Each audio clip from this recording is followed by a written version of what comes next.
There's a certain beauty and a curse that comes with live streaming. If you make a mistake, there's no undo button. You can't just cut it out. If it's there on a live stream, it's there forever. And we've seen time and time again that one simple, single blunder, one little split second mistake can cost people their entire online career, whether that's from something they say or something they do. In fact, we actually just saw this very phenomenon happen a month ago, where a big streamer named Atrioc was live and alt-tabbed, which for a literal fucking nanosecond flashed his deepfake porn on stream, and that cost him everything. Years upon years of work undone in an instant because he jump scared everyone with his deepfake porn, which revealed a lot of awful things about the whole situation and everything that was going on there. Point is, on live streams, there's no going back, and we've seen time and time again this lead to the downfall of an entire career. And we almost saw it again last night with Linus Tech Tips.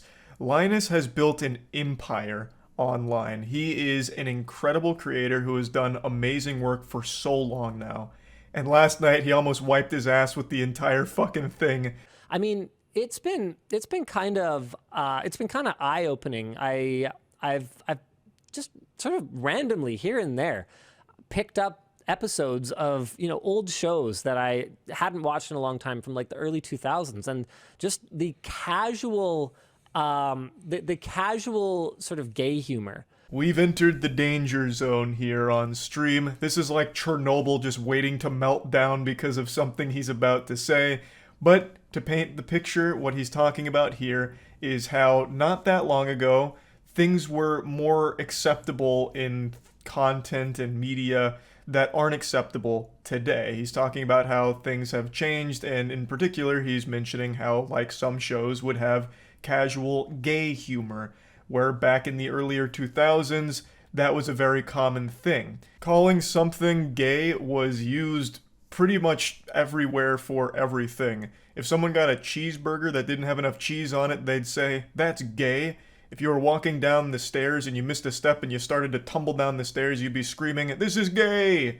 Like, all the way down. If a buddy of yours asked to bring his girlfriend along to, like, the boys' night out, you'd say, "Stop being gay." That kind of shit. That's what he's talking about. And he's saying, it hasn't been that long, and going back and watching shows that still have that humor in it was jarring to him. Casual use of the hard R. Oh, really? It's jarring. Yeah, it's jarring now. And for casual use of hard R. Yeah. Yeah, absolutely. Okay, it was an episode of American Dad. And it was just Really? it wasn't for shock value. It was just like used. Buckle your seatbelt because this ride's getting real bumpy now. The train is getting off the tracks. We're going wacko mode here. So hard R, as I'm sure all of you probably understand, is a very serious slur. Like, that's not, empty calories. That's no sack of potatoes. That's a big fucking slur. And he's saying that it was used casually back in the early 2000s, and even mentions a example with American Dad. Now, with my hand on a stack of Bibles, I'll just tell you, I'm not the biggest American Dad fan. I'll just be honest with you. I haven't watched a ton of it. I'm not the biggest spectator of the show, so maybe this episode he's talking about flew under the radar. I never heard of it, never watched it, but that took me by surprise. And I really love Luke's reaction, his co-host here, because you can see him like, hard R, excuse me, what kind of fantasy land are you living in, Linus, where hard R's were casual?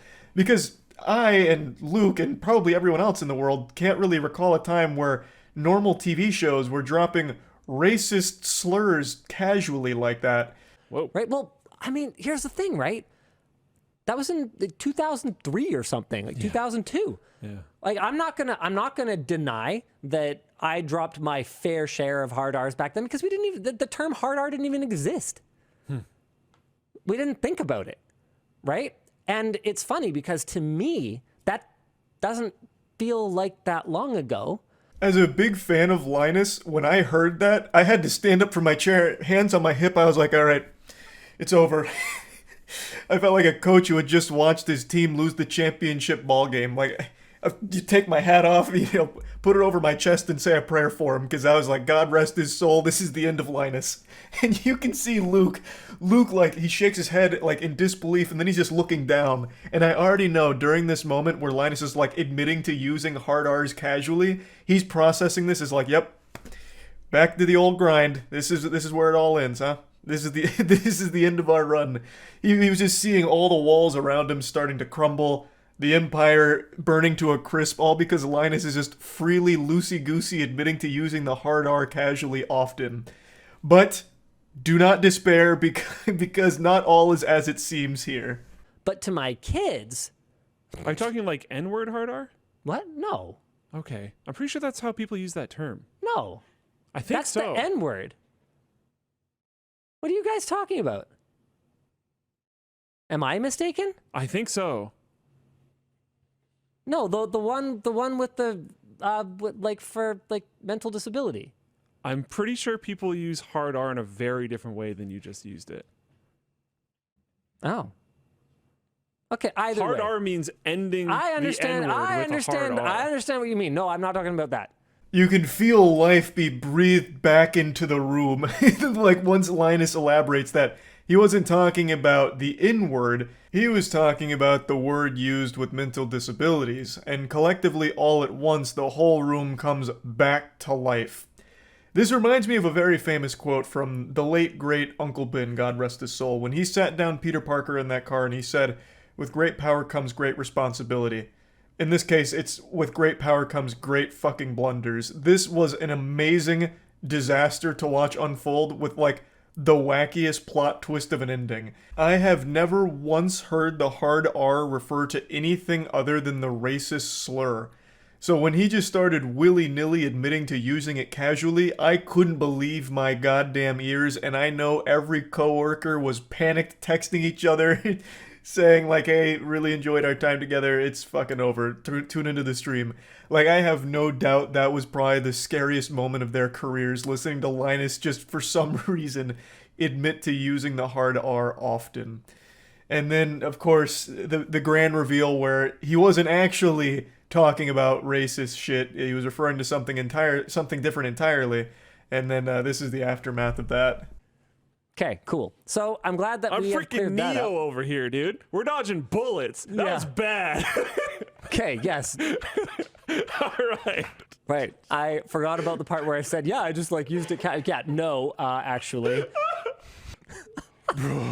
We can breathe. Everything's okay. Cool. So right. I hope everyone likes not having a job anymore on Monday, because apparently I'm a giant racist. We didn't lose our money in the bank crash. The bank run.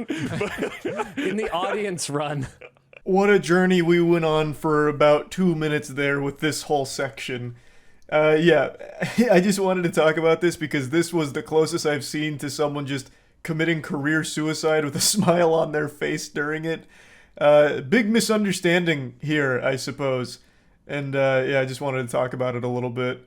That's really about it. So yeah.